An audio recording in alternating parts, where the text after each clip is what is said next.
Just a second. Just a second.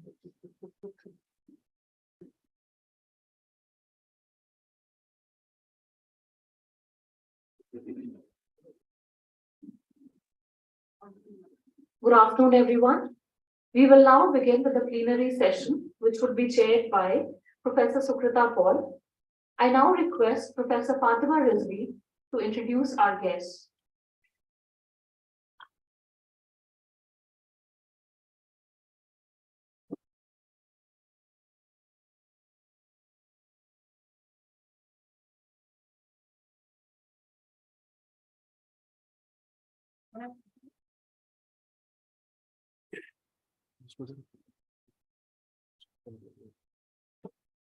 Thank you, Dr. Bhatnagar. And all of you, welcome to this afternoon session, which is a plenary session by our speaker from Edinburgh, Dr. Tala Ahmed. Before I begin introducing my guests for this afternoon, I have a question for all our Zoom participants. Can you hear us clearly? Our Zoom participants, if you can hear us clearly. Yes, speaking. Perfect. So I begin by introducing Professor Dr. Talat Ahmed. Dr. Talat Ahmed is Senior Lecturer in the South Asian History Department at the University of Edinburgh. She is the author of Mohandas Gandhi, Experiments in Civil Disobedience, brought out by Pluto Press and the University of Chicago Press in 2019. She has also authored Literature and Politics in the Age of Nationalism, the Progressive Episode in South Asia, 1932 to 1956. And this book has been brought out by Routledge, New Delhi in the year 2009. She is the former co-director of the Center of South Asian Studies at the University of Edinburgh and a fellow of the Royal Asiatic Society. A warm welcome to you, Dr. Talat Ahmed. I'll introduce our chair for this afternoon session, Professor Sukrita Paul Kumar. Professor Kumar is a poet and critic born and brought up in Kenya. She held the prestigious Aruna Asif Ali Chair at New Delhi. Formerly a fellow of the Indian Institute of Advanced Studies, Shimla, she was an invited poet at the International Writing Program, AIPWA, USA, and Hong Kong Baptist University. Honorary faculty at the Durrell Center at Corfu, Greece. She has been a recipient of many prestigious fellowships and residencies. Her recent collections of poems, among others, are Vanishing Words, Country Drive, Dreamcatcher, Untitled, and Poems Come Home, with the Hindustani translations by Gulzar. She is a writer in Context series co-editor being published by Routledge UK. Her co-edited book on the eminent writer Krishna Sokti is the first in the series. Among her critical books are Narrating Partition, Conversations on Modernism. Her translations include Nude, poems by Vishal Bharadwaj, and the novel Blind, HarperCollins by Joginder Paul. A guest editor of journals such as Indian Literature, Manoa, Hawaii, and News India, she has held solo exhibitions of her paintings. Many of her poems come out of her experience of working with the homeless, street children, and the tsunami victims. A warm welcome to you, Professor Kumar, and over to you to conduct the proceedings of this session.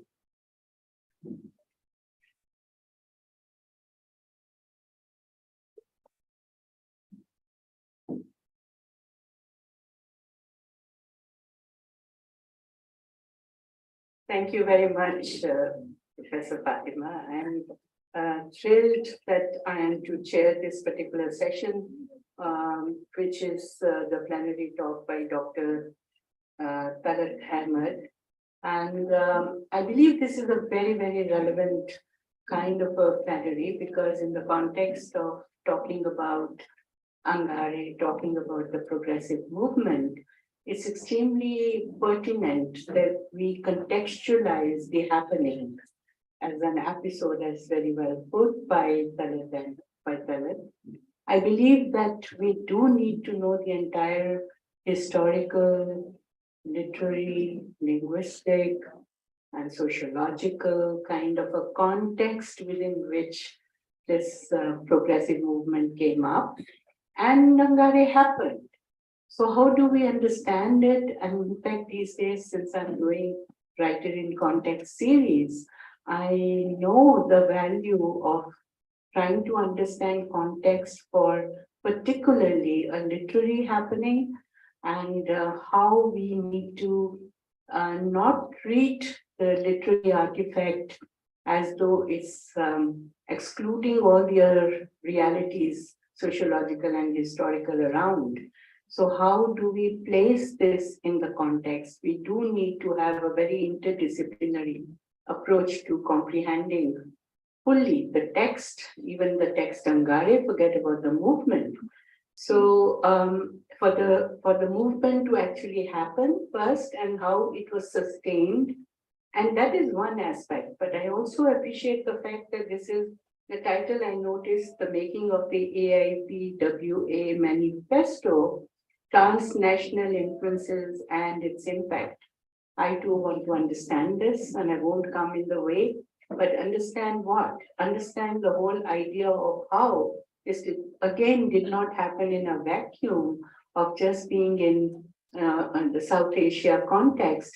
What were the influences in terms of when you go into history of ideas, in terms of intercultural, cross-national contexts? That are very, very important because we are talking about 20th century. And when we are talking about early 20th century, these movements had started to happen. And we know that from, even modernism, for instance, has been many a times kind of Indian modernism is dismissed sometimes by virtue of the fact that there are Western influences, or they came out, literature came out only from a particular point of view, etc., etc. But what were these cross currents? What was the influence of the West, call it, or even Russia and so on? What was happening in the world context, and how this particular movement was situated in our part of the world?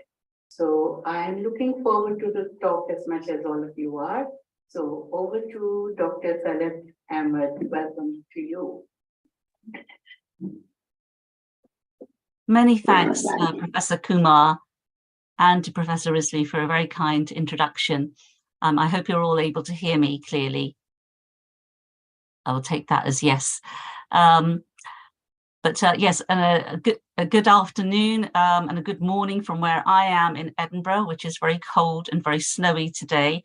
I want to extend a particular thanks to the Awad Girls Degree College, and particularly the Department of English, and the Indian Association for Commonwealth Literature and Language Studies for hosting and for organising this really important seminar, coming as it is 90 years after the first public declaration by progressive writers with Angarey. But a particular thanks to Professor Risley for the very kind invitation to address you here today. As Professor Kumar says, my paper today is on the making of the manifesto, particularly focusing on transnational influences and the impact that this had on the PWA. Now, I'm sure most people are aware that the manifesto of the Progressive Writers Association was published in India in Lucknow in April 36 at its inaugural conference, which took place at the auditorium of the Rifa-e-Aam Club, which was a historic club in the city of Lucknow. It was historic because it was a building that had been constructed traditionally for elite courtly literary events, particularly for the lives of the Nawabs of Oudh, as it was. But at this particular time, the club, unlike many clubs in colonial India, was open to all. Of course, many British colonial clubs barred Indians from entry. This one did not. But in the early 20th century, this club also became what The Economist has termed an important nationalist hangout. This it certainly was. From the early 20th century, it hosted meetings of the All India Muslim League. Perhaps more importantly, it also was the site of the signing of the Lucknow Pact in 1916 between the All India Muslim League and Congress. Gandhi himself also made speeches on the 15th of October from this site, appealing for Hindu-Muslim unity. But this is also a site of intellectual activity, a site that had been frequented by the likes of Prem Chand and Muhammad Amir Ahmed Khan. And now, of course, it was the site of the inaugural conference of the PWA in India. Of course, at this conference, a manifesto was released, which emphasized two central principles for the progressive agenda: to free India from colonial rule, and also to bring literature into touch with normal life, with real life. Prem Chand, of course, the doyen of Hindi Urdu literature, presided over this conference, and in his opening address, he laid down the principles which were to guide and define progressiveness in art. For Prem Chand, literature was defined as the criticism of life, and for him, progress meant a situation which generates firmness and the capacity to perform duty, which makes us see our degradation, which makes us see that due to various internal and external causes, we have reached this condition of death and decline, and that we must strive to remove it. This state of death and decline that Prem Chand mentioned referred to the tradition in which Indian writers were seen as producing art for a social and political elite. According to Prem Chand, this type of art was seen as providing entertainment, value alone, and was further preoccupied with questions of language and form. In this way, he argued that art was distant from ordinary people and was not able to reflect or comment upon their lives, their hopes, or their fears. The patronage of elites for the arts and literature resulted in what Prem Chand saw as a moribund and static art reflecting a society in decline. So certainly renewal was something that was demanded and sought for by these young progressives. In Prem Chand's words, it was the writer's duty to plead for the oppressed, suffering, and destitute. And he argued that society will judge their work on that basis. It will succeed only, he argued, if it arouses the sense of the aesthetic and a sense of justice. So art here was closely associated with social reality and the lives of, as it were, the everyday common people. In this way, the progressive writers' movement was more than just a literary movement. In its broader sense, it was also and constituted a political and social movement. And writers at this inaugural session expressed in quite forceful terms their support for a campaign against imperialism and colonial domination. So Maulana Hazrat Mohani, the great ghazal writer, made the final address at this conference. He was a prominent member of Congress, and he argued that our literature must represent the movement of our national freedom. It must impose imperialism and wealthy tyrants. It must aid and support workers, farmers, and all oppressed peoples, that their revolutionary power may increase, and having become organized and united, that they might be able to succeed in their struggle. Now, as I said, a manifesto had been presented and adopted here in 1936, but its earlier authorship lay elsewhere. And here I want to talk particularly about London as a site of place where Indians who were mostly studying in Britain at the time would collect together to meet in study circles, literary circles, discussion circles. And this is where particularly Sajjad Zahir was. He'd been sent there by his father. Some argue perhaps to escape the controversy that befell the publication of Angarey. But whatever, Zahir here in London would get together with fellow Indian students and academics who would meet on a regular basis to discuss stories that they had composed, but also the political situation in Europe, and also in India. His account of this time in Europe, of course, is contained in his short memoir, Reminiscences, which was published in Urdu in 1940 and then translated into English, but also, of course, in Roshnai as well, that has been mentioned earlier by Professor Coppola. It was here that the name Progressive Writers Association was given to the small group following a call that had been made by Mohammad Zafar in India earlier to defend the League of Progressives. There'd been much discussion over the first manifesto and how it was drafted in London. This was carefully dissected and discussed by Indian writers who were present in London, but also in Oxford and Cambridge, and who had come down to London for these discussions. An initial meeting had taken place, which consisted of perhaps 6 or 7 individuals in Zahir's room in London, perhaps in late 1934, and a committee had been established to organise the Indian Progressives Writers Association. This consisted obviously of Zahir, but it also consisted of individuals such as Jyoti Ghosh, Pramod Sengupta, Muhammad D. Tasir, and of course the great Mulkraj Anand, who himself was living and studying in London at that time. Although everybody was very enthusiastic for this work, Zahir acknowledges that the work was quite slow to begin with, and much of the burden had fallen on Zahir himself to keep the momentum going. However, it was decided that a manifesto be drafted to formulate the aims and objectives of the association, and 4 or 5 people were commissioned to do this. Anand prepared the first draft, which according to Zahir's own account was far too long.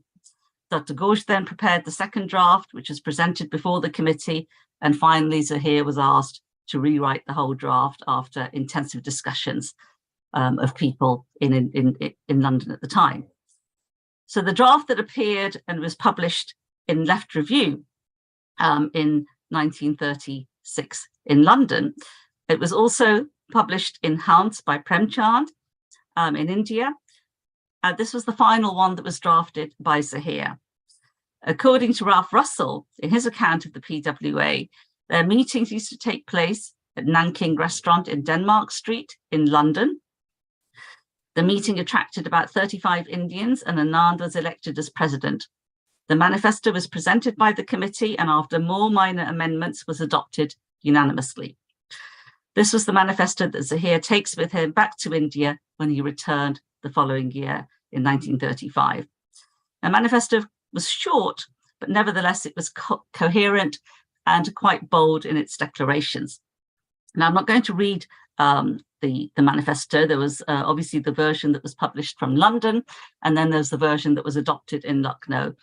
And although different academics and different commentators have quoted different versions of it, nevertheless, I think what is beyond doubt is that this was a bold declaration by a group of young writers who had a strong desire for fundamental change, both within India and also throughout society, and sought to use their creative energies for that project. Every sentence and phrase and word was discussed at length before the wording of the manifesto was agreed upon. I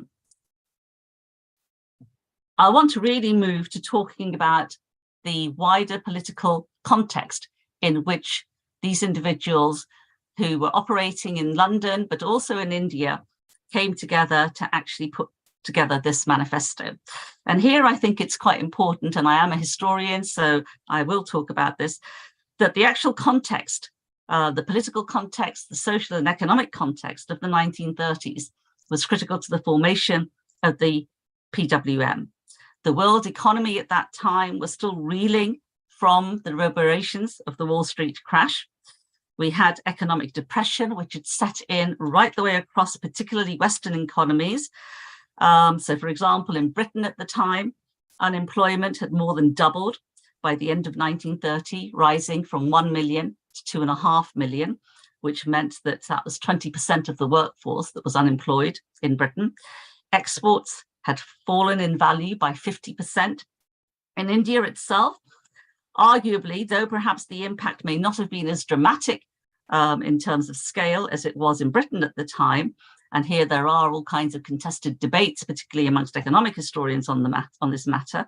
Nevertheless, what is the case is that world demand for jute, which of course is was a major industry in Eastern India, had fallen and prices had plunged.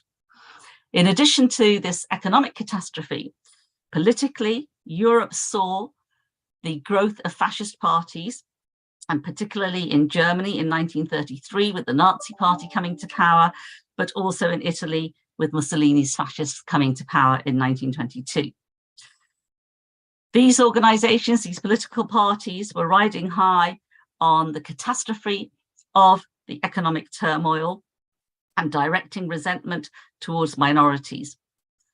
Another world historic event of the early part of the 20th century, the Russian Revolution, had survived the ravages of the First World War, and for many across the world, the relative success of this young and new social experiment proved to be an inspiration in the face of what many saw as the threat of Nazi barbarism. Many political formations had formed to the left of social democracy across Western Europe. There were vibrant socialist parties that had been re-energized as a result of the threat of fascism, but there were also vibrant communist parties that were proving to be a major pole of attraction for a new generation of young people who had become impatient and disillusioned with the shortcomings of established parties. This new generation consisted of industrial workers, of the unemployed, of journalists, and it also included writers and other artists who were receptive to the ideas and practice of what they saw as a new dynamic egalitarian society in the making in the form of the Soviet Union. Writers such as Bertolt Brecht, George Bernard Shaw, André Gide, and Rabindranath Tagore were drawn to the left in their art as well as their political outlook. The British writer and critic Stephen Spender put it like this: "I felt hounded by external events.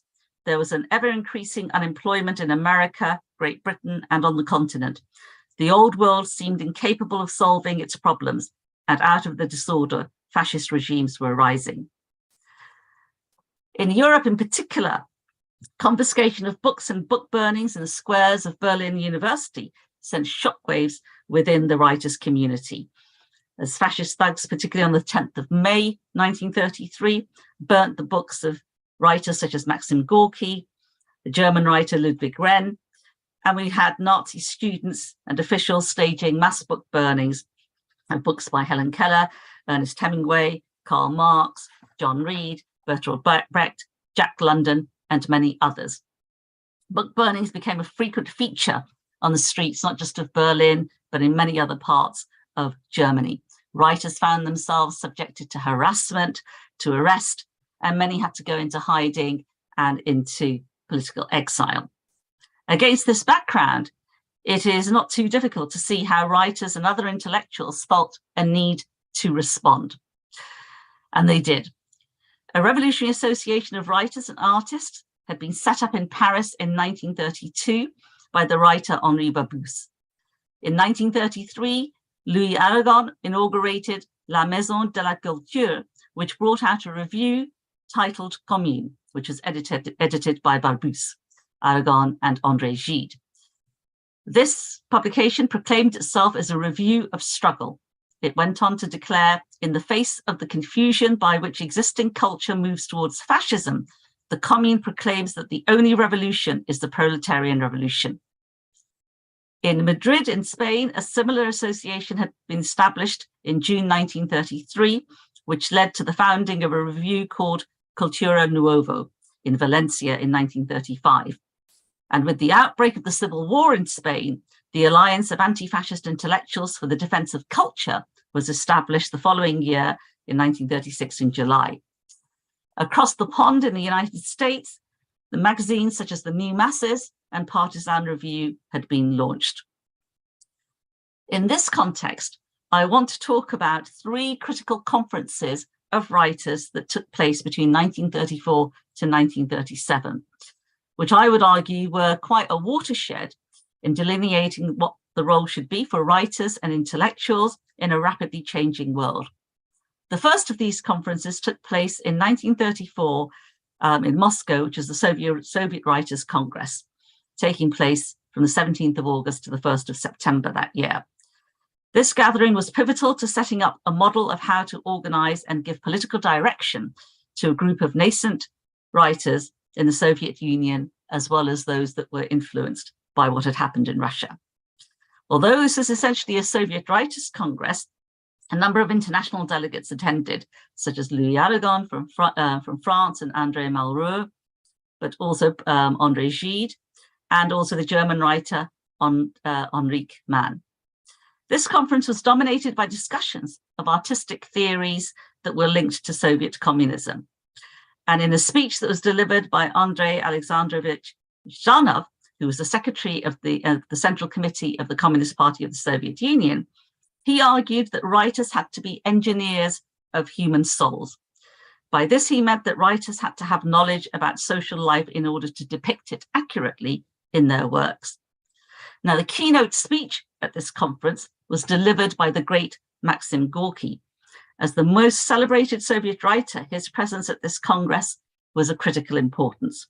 In his speech, he explained the purpose of the new Writers' Union that was launched from this Congress.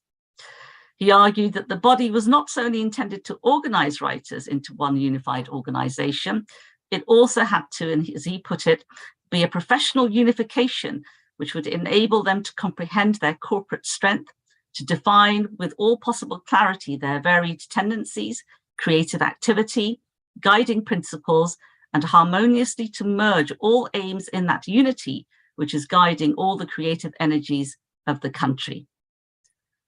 The French writers who had attended this Congress were inspired by this experience.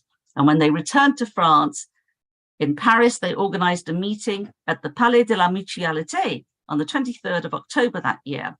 And here, André Gide delivered a speech on literature and revolution, in which he articulated the case for literature to be part of a project transforming society, as it had done in the Soviet Union. Traditionally, Gide, as an author, had always shied away from political involvement, but the Moscow experience had obviously left its mark on him. Gide had been moving towards the idea of an engagé writer, a committed writer, for some time. In the 1920s, he had taken a trip to the Congo, which of course was a colony of Belgians at the time. And on his return, he had written a book which is titled The Voyage of the Congo, which was published in 1927. Gide had been horrified by what he had witnessed in terms of the brutality of colonial rule in Africa and the treatment of Africans that he witnessed. His outrage at this brutality was combined with his enthusiasm for what he saw as the antidote, which was a new society in the making in Russia. 9 months after the Moscow meeting, the first International Congress for the Writers for the Defense of Culture was convened in Paris, again at the Palais de la Mutualité. The sessions were conducted in June 1935 over 5 days, with over 200 delegates from 38 countries attending. André Gide presided over this conference, and the Congress was a tremendous gathering of Europe's greatest literary figures, such as H.G. Wells, Sherwood Anderson, Virginia Woolf, John Dos Passos, Sinclair Lewis, Pablo Neruda, and also, as I will mention later on, Sajid Zahir. For 5 days, this extraordinary assembly of cultural heroes debated the big questions of their day. They spoke to grand themes of cultural heritage, what should be the role of the writer in society, the role of the individual, humanism, the role and the place of nations and culture, and the problems of literary creation and the dignity of thought. They also had sessions on the defense of culture in the face of the threats from fascism. In addition to hundreds of writers who attended this event, you also had other people pouring into the halls and paying their 3 francs to hear intellectuals concerned with their very public role on a very public platform, and they were not to be disappointed. André Gide, if Gorky had been the dominant figure in Moscow, it was Gide that stood out as the dominant figure at the Paris Congress. Apart from opening the conference, he also delivered a speech on the second day titled The Individual. In this, he derided those who assumed that individuality would wither if writers organized collectively and made their sympathies with the Soviet Union clear. He stipulated, it is only in a communist society where the individual can truly blossom. The speech was full of praise for what Gide felt were the achievements of Soviet literature and the openness of this very young society. For him, he argued, art that had no contact with reality, with life, was artificial. Instead, he argued that great literature can only come from below, through the experiences and the felt lives of ordinary people. He contrasted the insincerity of Western society, which to him kept people in a state of servitude, stupidity, and ignorance. And he contrasted this with what he held to be the great creative and social endeavor that was unfurling in the Soviet Union. He concluded that for individual writers, literature of any worth can only be a literature of opposition, as he put it. Now, these were remarkable words indeed, coming from the lips of one of the greatest intellectuals of France at that time. Gide was 66 years old, and he was unmistakably articulating the case for a committed writer. Now, Sajjad Zahir had been in London. Whilst he'd been there, he'd met Ralph Fox, who was a leading member of the Communist Party and also, of course, a great literator himself. He was also on the editorial board of the Left Review, which was a literary journal established from 1934. Fox had also been a delegate to the Paris Congress. And later on, he would go on to join the International Brigades. But Fox was much older than Zahir, and Zahir felt that there was much that he could learn from him, as he writes in his reminiscences. And although Fox had been a member of the British Communist Party, he nevertheless advised Indian counterparts not to be sectarian or dismissive of writers who did not agree wholeheartedly with their definitions of progressivism. In fact, in their discussions with young Indian students, Fox went so far as to berate one Indian student who had dismissed Tagore as being a supporter of the Indian capitalist. Fox described this type of view as a caricature of Marxism and advised the young Zahir not to follow this line of thinking. Now, Zahir left London in spring 1935 on his way back home to India, but he went via Paris. And it's quite interesting because when I was first looking at this, had assumed that nobody from India had been in Paris at the time. However, when we read Zahir's account of his time in Europe, particularly reminiscences, we do have the impression that he was not only in Paris, but also there at the Congress. And he describes the Paris conference in some detail and states that he was staying in Paris at the time by the conference. He said that I considered my stay at the center of the new literary movement to be useful for my technical training. There was one other Indian delegate who did attend the Paris Congress. This was Sophia Wadia, who had apparently participated as an Indian representative. Although there was no particular authorization from the PWA, she was probably there in her capacity as representing PEN. Now, Wadia participated in a session at this Congress for the defense of culture. And in her contribution to this session, she stated the fact that colonial subjugation was a concern for all and not just the peoples of the colonies, which I would argue is completely correct. She spoke at length about the sense of inferiority that was fostered by the colonial project that had to be resisted to bring about true human liberation. Again, something I would agree with. She also went on to state her belief that the cradle of civilization was India, and that although Indian literary culture did not exclude Arabic and Persian Islamic influences or Jewish elements, but she stipulated that she considered the root of all Indian culture to be Aryan. Now, Zahir comments on this, and that his comment on this is to state that in his view, and particularly when we think about the PWA manifesto, the manifesto had very much emphasized that the past had to be viewed critically and inspiration had to be sought from a variety of cultural influences. And perhaps because of this and the discussions that the PWA had had about their penning of their own manifesto, Zahir states the following, stipulating that it would have been perhaps better to leave India unrepresented rather than to send her to represent our country.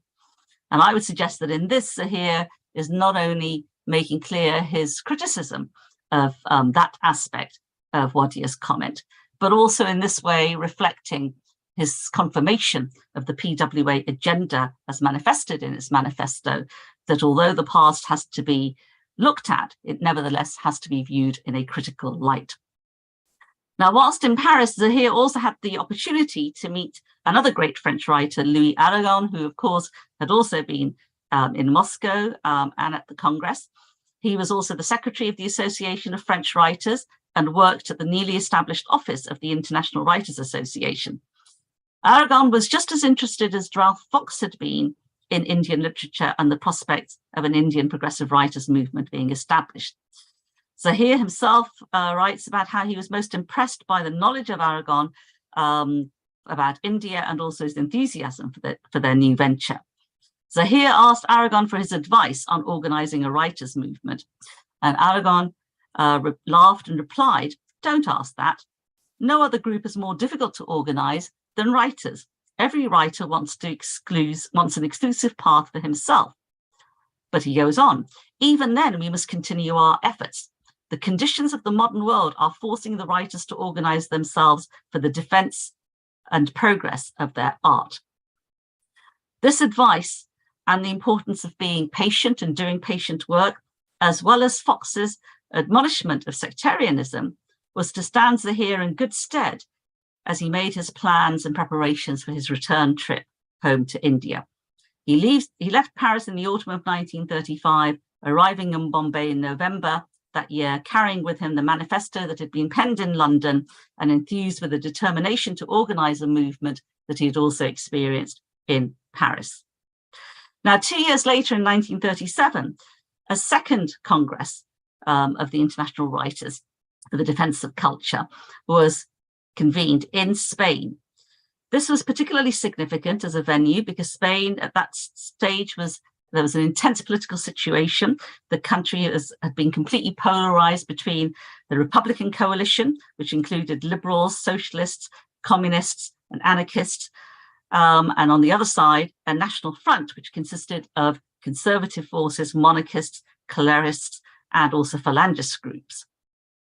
In October 34, an uprising by miners and their supporters in the Asturias region had been crushed by right-wing paramilitaries. And this created genuine concern across the globe as to whether or not the next fascist threat was going to come from Spain, which of course it did. So this was part of the reason and the thinking for why the Congress should be held in Spain that year, which it was. Sessions here took place in Valencia, but then also in Madrid and in Valencia again, and the final session took place in Paris.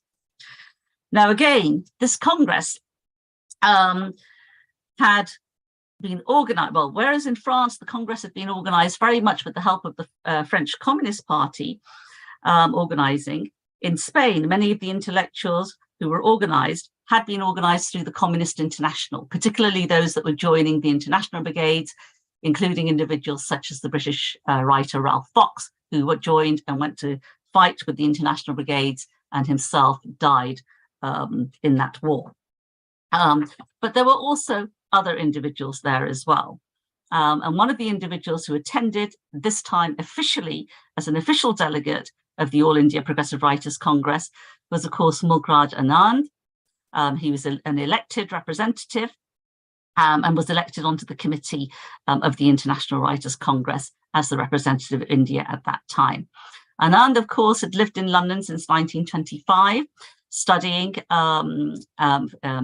for his degree in English, but he was also actively engaged in political discussion and activism. Initially, he had been drawn to the Bloomsbury Group, but certainly by the mid-1930s, he was very much a close collaborator with such as Zahir. And the Second Congress ended with the establishment, as I said, with an international committee which represented all the countries that had been present at the Second Congress. Now, Anand, when he returns to India, I'm not sure how far I'm doing for time. So if you can just tell me in the chat how long I have left, that would be great. But I think we get a sense of the imprint of Anand's experiences in both London and then also in Spain by attending this Congress when he returns home to India himself in 1937. And the first inaugural conference had taken place in Lucknow of the All India Progressive Writers Congress, the second conference takes place 2.5 years later in 1938 in Calcutta. And here in Calcutta, it takes place at the Ashutosh Memorial Hall. If Prem Chand had been the dominant figure delivering the inaugural address in Lucknow, in Calcutta, the dominant figure was Mulkraj Anand. And Anand spoke at length at this Congress about his experiences of Spain, about how he'd been at the front with the international brigades, and he described in detail what the threat of fascism was, what it was doing to the country of Spain, but also the defense of the Republican cause. And in his speech, he quoted writers such as André Gide and Julien Bender at those congresses on the need for universalism and for internationalism and to stand against reaction. And in a speech which was very reminiscent of Prem Chand's from 2 years earlier, he called on Indian writers to adopt the point of view of the man in the street in their writing.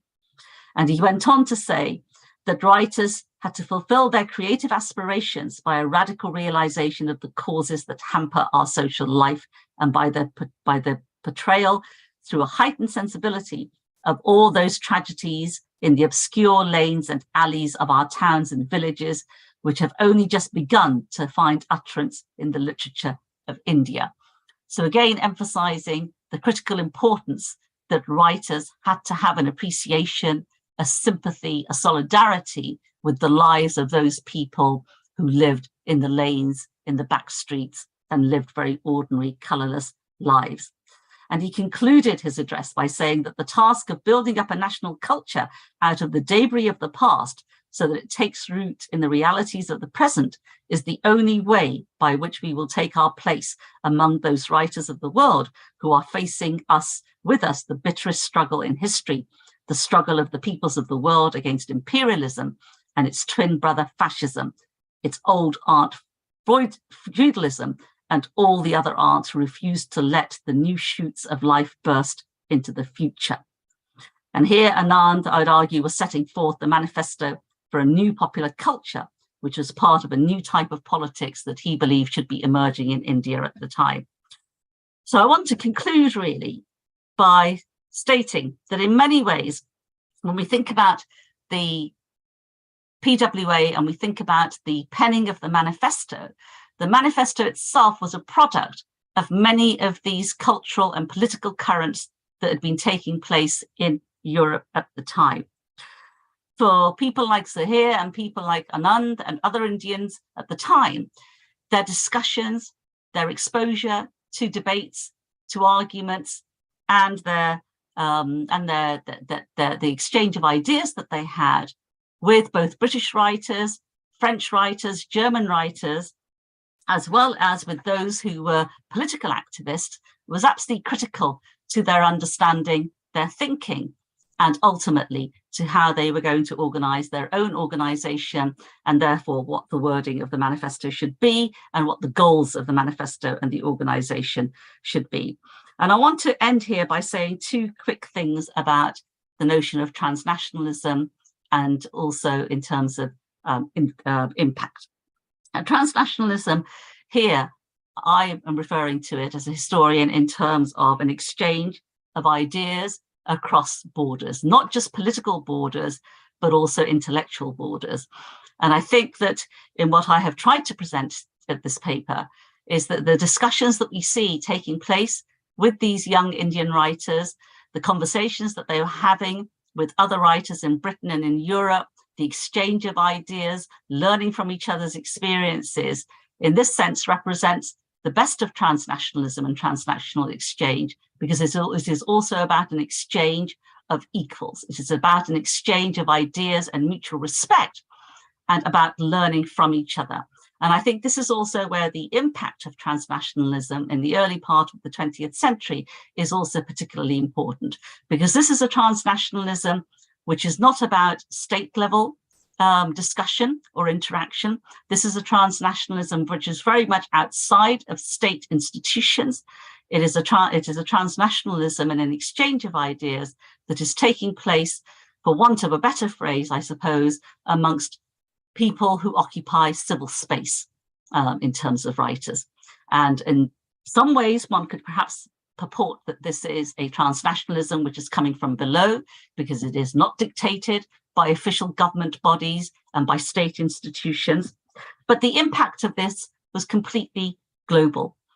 And in my view, when we think about the PWA and its experience, when we think about the establishment of its organization, when we think about its manifesto, the shaping of its goals and what it intended to do and how it inspired writers, we can't think about this without putting it within the context of the great international experiences that were taking place across the globe, both the catastrophes of economic depression and the political threats of fascism and what this meant to democracy and civil liberties and the right of the freedoms of writers to exercise their pen in the way that they wanted to.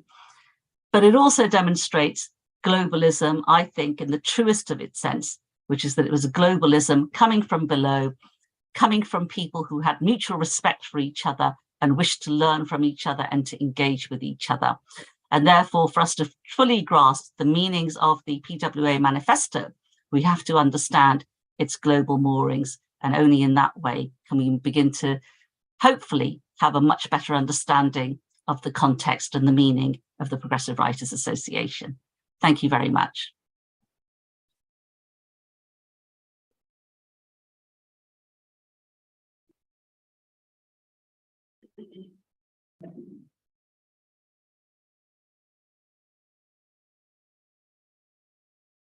Thank you very much, Dr. Talat Ahmed. I think this was a very, very lucid and extremely important perspective to keep in mind when we are really talking about not just Angarey, but the PWA and the movement within the country.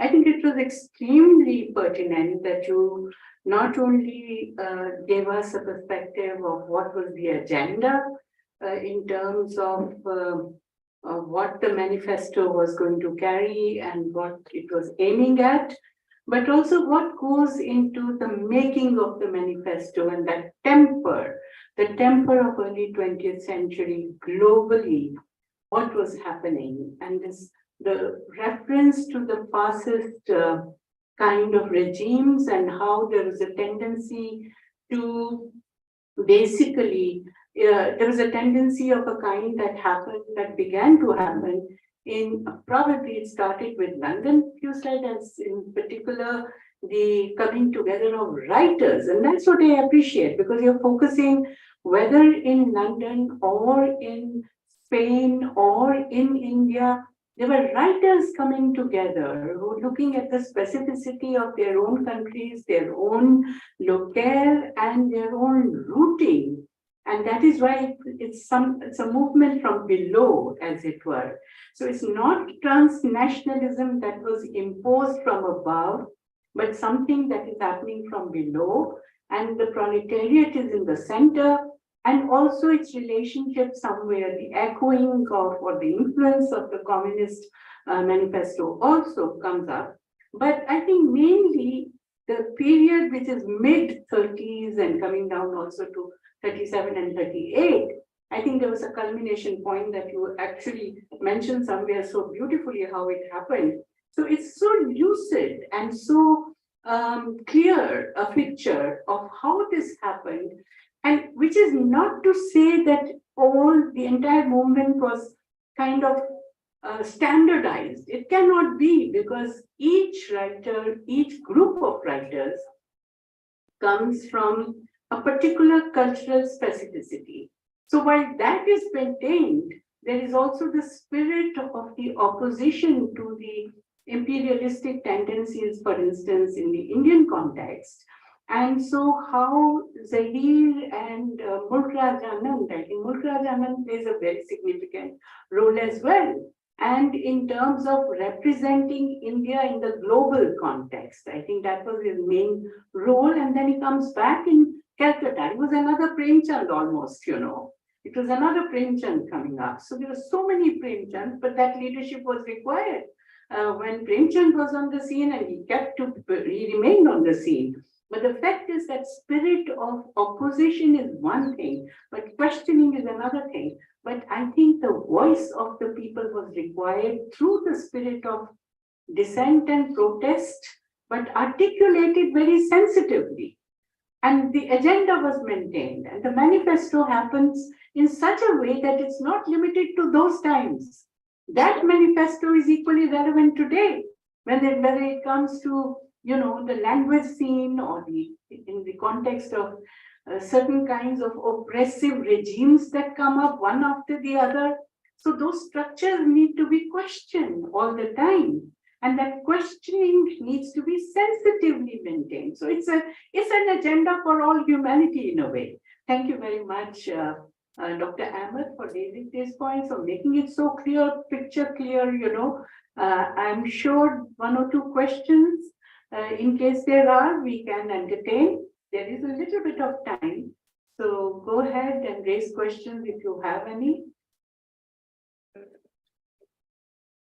Go ahead. When Zahir was, Would you like to take a mic in your hands or come I here? think all you could go to the podium. Please go to the podium. This is for the attention of Dr. Ahmed, please. my question is that when Zahir was there in London, there was also a movement called the Poets of 30s. So was there any relation between the progressive poets and the poets of 30s? Because they were also communists, and there was this temperament coming from poets of 30s that a poet should not be only a poet, he should be interested in politics, he should be reading newspapers, he should be aware about the social circumstances as well. So was there any link between these two?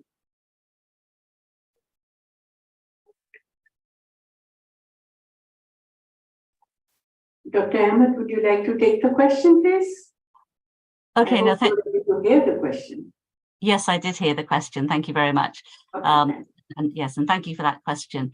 I mean, certainly when it comes to poets and poetry, yes, the PWA incorporated all writers, although this is something that is very much seen as being dominated by those that perhaps wrote short stories, or in the case of someone like Anand writing a novel, etc. Nevertheless, writers that also composed poetry were absolutely critical. I'm not so much of an expert either as a literary person on poetry or historically on the poets, but what I am absolutely convinced of and have seen for myself is yes, that the role of poets was no different to the role of a writer that was composing a short story or someone that was composing a play, in that sense that their poetry also had to be something that was infused with a sense of relevance to real life in terms of articulating what was happening in the world and having a sense again of engagement, a sense of solidarity, a sense of standing with the vast majority of humanity, as opposed to what traditional poetry and the role of poets had been, which of course was to compose couplets for ruling elites. So in that sense, yes, poets were very much part of the PWA agenda. Yeah, and I think I might just add that you mentioned this earlier as well, that this poetry was not meant for entertainment only. So there was a kind of connection with life, writing and life, writing and people, empathy for hunger, for depravity, all kinds, and anti-imperialistic tendencies. I think there was that Josh book then, there was that anger, Josh, which was kind of getting converted into aesthetic terms, not just exclusionary imaginative subjectivity. Any other questions? Yeah. No.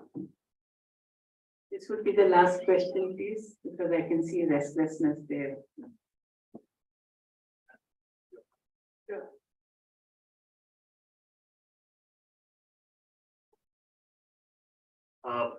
Hello, Professor Talat Ahmed.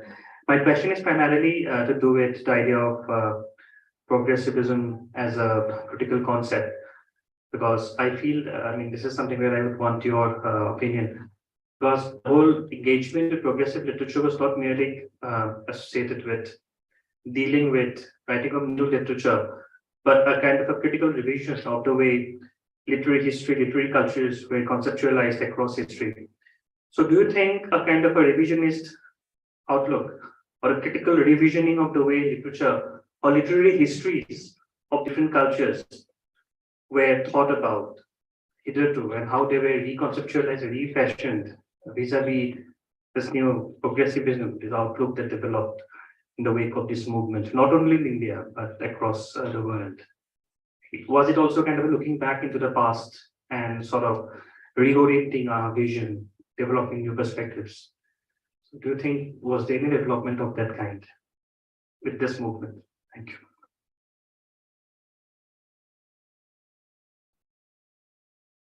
Thank you for that question. And it is quite an important one, particularly when one considers, I suppose, the manner in which the PWA, perhaps historically and traditionally, has been sort of poo-pooed as just being a communistic front, a mouthpiece for Moscow, and that therefore they just unthinkingly followed the line coming out of the Soviet Union.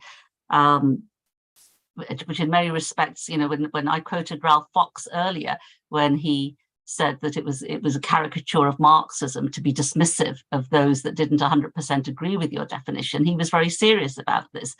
I think that in many respects, a lot of the Indian writers who themselves had been grappling with big questions of the day, but also looking for a purpose with their art, many of them gravitated to the left themselves. Many of them obviously joined the Communist Party. Sajid Zahir remained a member of the Communist Party throughout his life and organized for the Communist Party in both India and in Pakistan.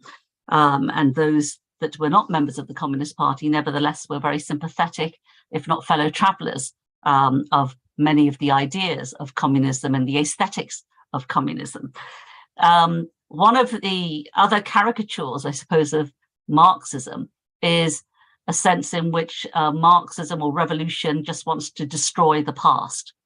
And again, I think that that is a caricature. It is something which doesn't really get to the fundamental grips of how revolutionary activity happens, either in the literary world or historically, politically.